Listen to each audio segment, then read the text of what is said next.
Сәлеметсіздер ме? Бүгін сіздерге шахматный құрақ түрін тігіп көрсететін боламын.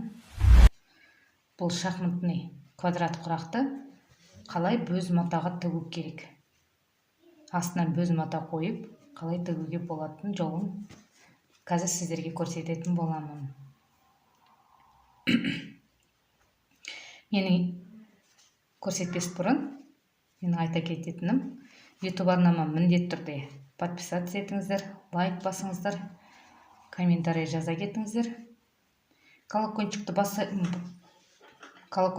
кетіңіздер. Ең алғашқы видеоны бірінші болып көретін боласыздар. Instagram парақшама да жазылыңыздар, сілтемесі астында болады. Instagram парақшамда өте керемет үйренгісі келетін құрақ тігіп үйренгісі келетін кісілерге өте пайдалы парақша. Ішінде неше түрлі құрақ үлгілері бар. YouTube арнасында көрсетілмеген құрақтар түрі бар. Ал енді сіздерге осы құрақты тігу үшін астына қоятын бөз матамыз 17-де 17 квадрат болу керек. Ал мына шахматный құрағымыз каждый екі түрден тігеміз. Каждый құрақ 5-5 квадрат. 5 квадрат кесіп аласыздар дайындап. Төмен жағынан 4 қатар, өргі жағынан 4 қатар болады. Енді ары қарай өзіңіз санап отырып құрасаңыздар болады. Құрағыңыздың өлшеміне қарай, құрақтардың түріне осына қосып жүрсе де керемет құрақ үлгісі көрініп тұрады екен. Керемет әдемі құрақ үлгісі. Ал енді менің бөз матам әр қалған қалдықтардан өстіп тігіп дайындап алдым. Ендігі кезек молочканы ең соңғы жағына қоямыз да, үстіне көкті қоятын боламыз. Көк құрағымызды қоятын боламыз. Ал достар, кеттік. Мұқият көріп тігіп алсаңыздар болады.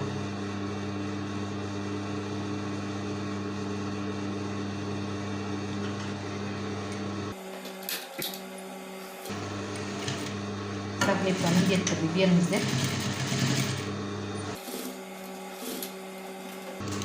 Ол да міндетті түрде жіп үзіледі.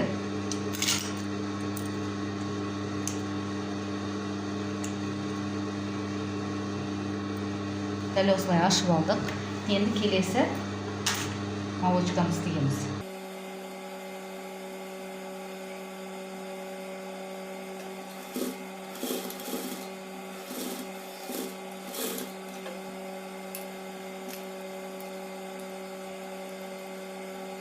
Міне достар, өстіп келесі көкті тігетін боламыз. Тартып отырып тігіңіздер. Ортасы селтеу боқалату керек.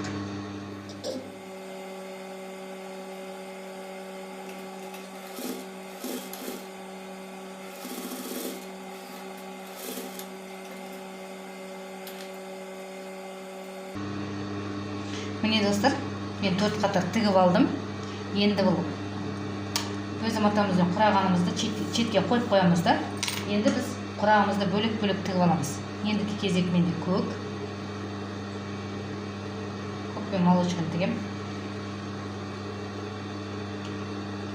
Дәл осылай тігіп аламыз.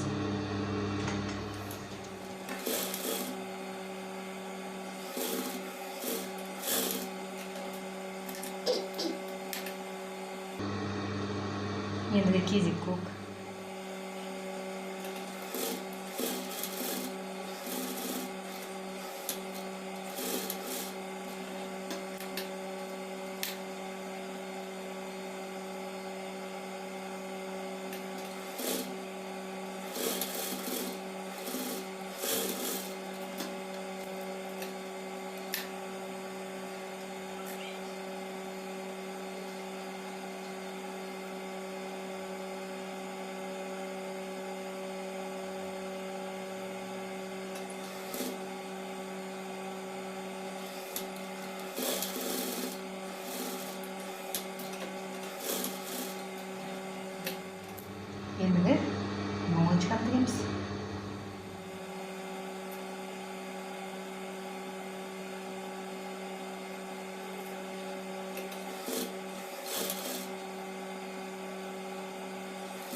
Міне достар, өстіп дайындап тігіп аламыз құрақтарымызды. Ендігі келесі бізде осы тігіп қойғандарымызды матаға қойып тігетін боламыз. Дәл осылай қойып алдық. Ендігі кезек осылай тігіп шығамыз.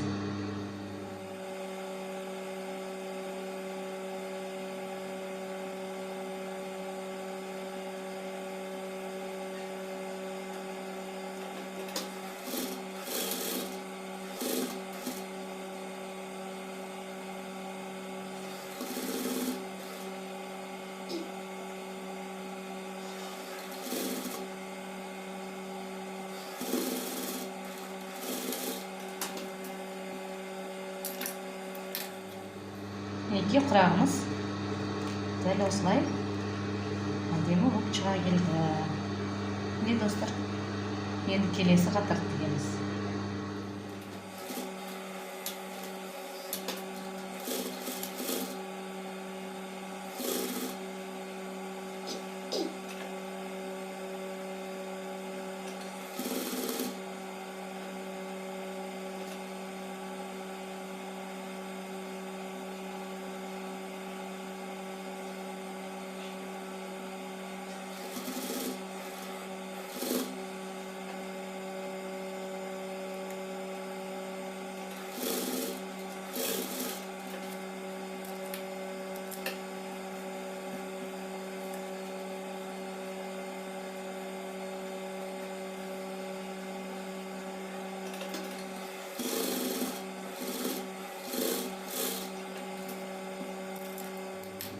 Мінекей достар, енді келесі бізде соңғы қатар тігетін боламыз. Келесі қатар бізде көктің үстіне молочка түседі.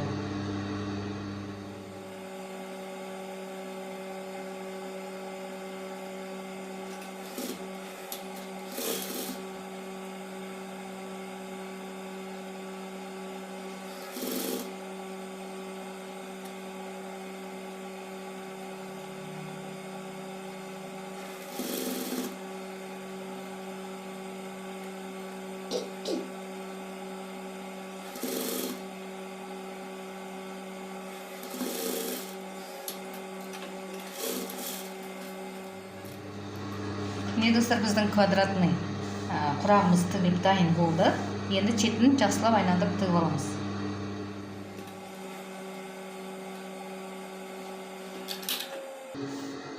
Мен құрағым түзу шығу үшін сызғышпен сызып алу керек болды.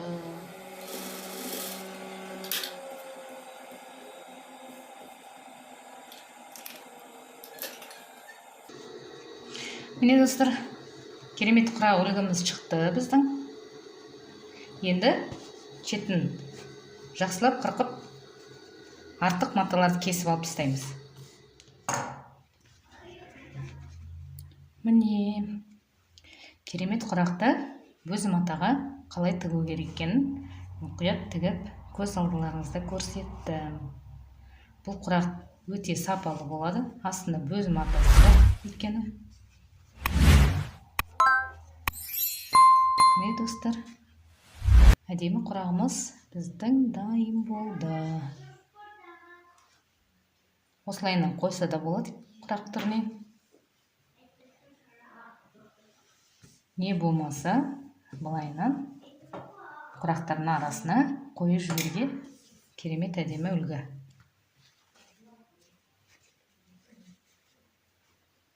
Размерлері бірдей. Мінекей. Құрағымызды өлшеп отырып тігу керек.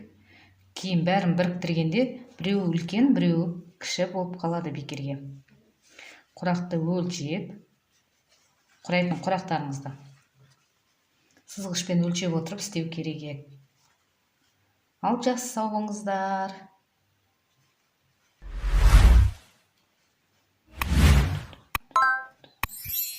Ерекше қарапайым құрақ үлгісі.